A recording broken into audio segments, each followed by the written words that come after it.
I grew up on a farm in Illinois, and so I had these really beautiful experiences as a kid. I remember eating a fresh cherry tomato from the ground when I was little, barefoot in the garden with my grandparents, and that feeling of something so delicious that we grew really stuck with me. I actually remember a really key moment in my career as a chef, but also just in my life. And I ate some fresh watercress out of the ground at a farm outside of Houston called Animal Farm. And the way that herb or green hit me was really, really impactful and kind of life-changing on how food tasted straight from the soil versus from a grocery store or from a box truck. In this episode, we meet a husband and wife bringing new meaning to the phrase farm to table.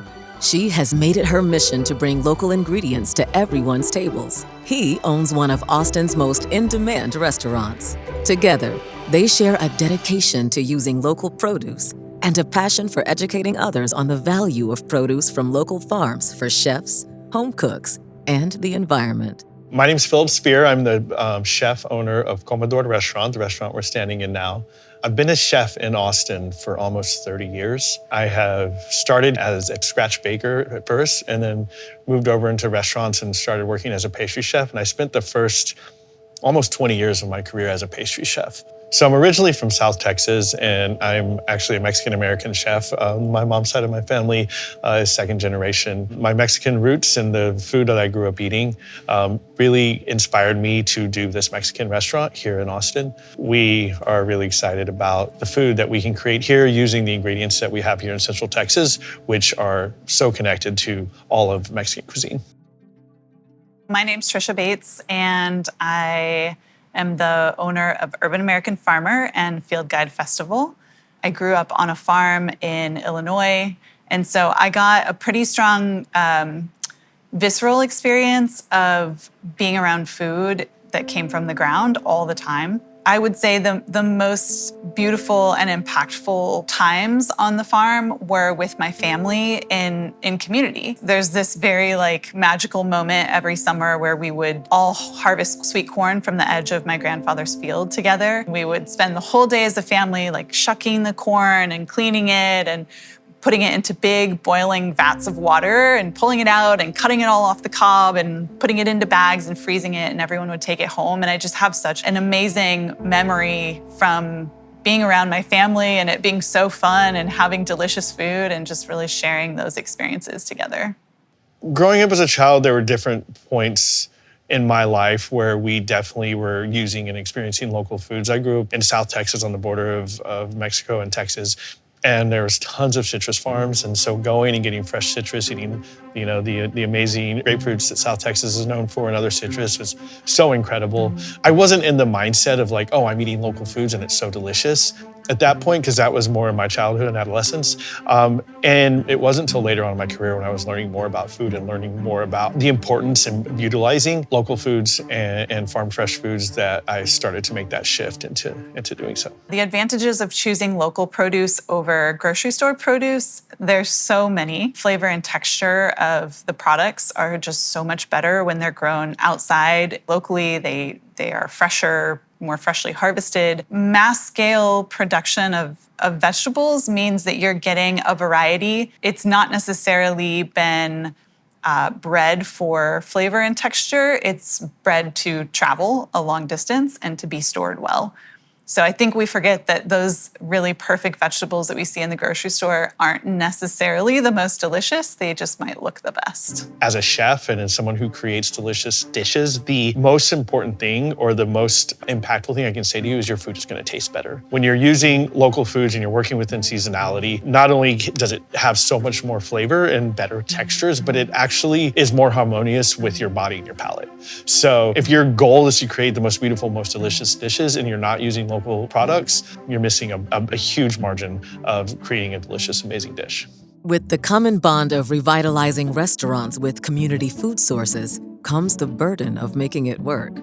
Trisha and Philip have, without asking, become a powerful example of how advocacy can turn into action by simply helping connect the dots. The food brought us together initially. It was something completely different that really brought us together. There was a a chemistry that was kind of undeniable in the moment. But the chef I had at Comedor at the time had reached out to her about some of the products that she was growing. So she brought us samples of those products previous to opening. So the first time we engaged with each other was in the kitchen. After I had been working in hospitality for a while, I moved to Austin and I started to connect with local farmers here and also with the chef community. I would ask chefs, how do you decide what you're gonna put on your menu next season? And they would say, well, we kind of look back at last year of what was available at this time, you know, what the farmers had. And then I would ask the farmers, how do you decide what you're gonna grow next season? And they would say, well, we look back at what we sold last year. And so it really struck me as an important piece of information that everyone was sort of looking backwards.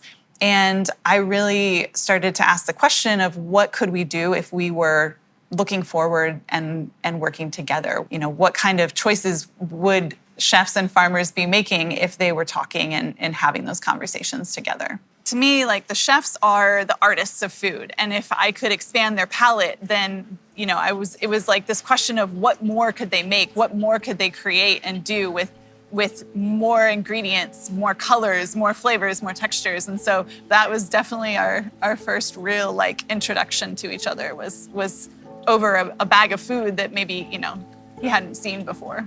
Speckled trout lettuce. There's a bunch of different things that I hadn't seen before. Marigold leaves. Marigold leaves. Yeah, it was awesome. In the professional sense, us working together has been amazing. The work that Trisha does takes so much time, pressure off of trying to develop and sustain these relationships with the farmers. I mean, as a chef, often it gets hard to really have that necessary forward thinking of what is coming next. How are we getting our hands on that? How are we going to secure that? So Trisha's work allows some of that to just become a lot more efficient. Kind of goes both ways, that someone in the middle can kind of be like an advocate for both parties. For a long time, that was kind of what I told people I did, that I was the pollinator, that I would pick up information from one farmer and I'd drop it over here with this chef. It's really easy for me to say, I ate at these restaurants, I see that they've got these items on the menu, why don't you go in and approach them? Here's how I do it. Here's the time of day I'd walk through the door.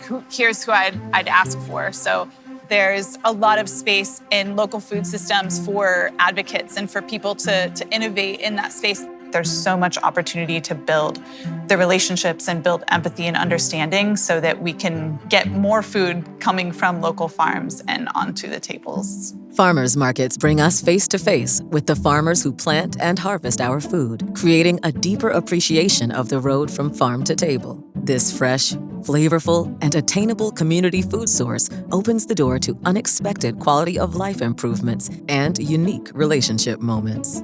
All you have to do is start small. I think kind of the lowest hanging fruit or the easiest way to make impact on your dining room table really is just visiting your local farmers markets. Shopping at a farmers market, connecting with the local farmer, connecting with whatever the local food producers are, is a very, very easy way to do so. And if you do not have that opportunity, even going to the grocery store, you'll often find local ingredients that are grown within 30, 40 miles of that door.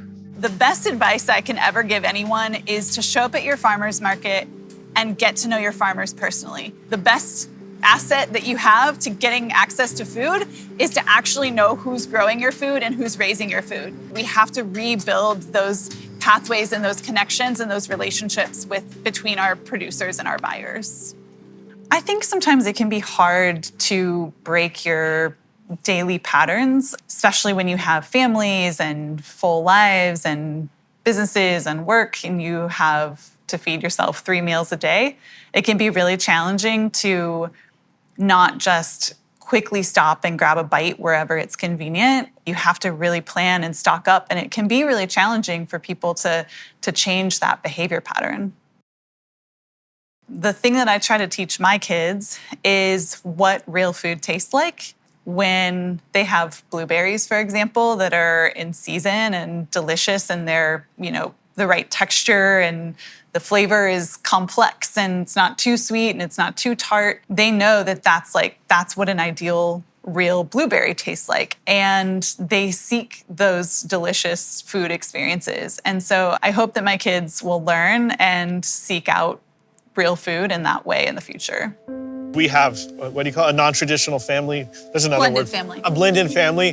The first time I saw her boys turn their noses up to store-bought berries and tomatoes because they didn't taste like how it tastes off a bush or vine was awesome. And at first I didn't really believe it. And it was like, but it's absolutely true. Like, you may not always make the decision to eat at the best, most local, most healthy food that you can eat, but just knowing where it comes from, knowing how it affects your body, I think is super, super important. So we're always talking about that to our children, exposing them to farmers markets, exposing them to farms, exposing them to what it feels like to pull a radish out of the ground, and each of them loves to do that. No matter how much property or land you have, it is so easy to grow something. So to really make impact for generation after generation, if you're showing your family and your children that you can put something in the soil to grow, so that you can then enjoy that in your household, on your table, not only is it fun and super educational, but it also has a lasting impact. Small choices can lead to bigger impact. If you can just replace one thing that you would buy at the grocery store with something you can grow, you're gonna get excited about that. It's gonna be more flavorful, it's gonna be fresher, more nutrient rich, and that's gonna get you excited to do more. Showing them that and having them understand that and continue to understand that throughout their lives, I think it's gonna make a huge difference for them when they're adults and shopping for themselves and their own children.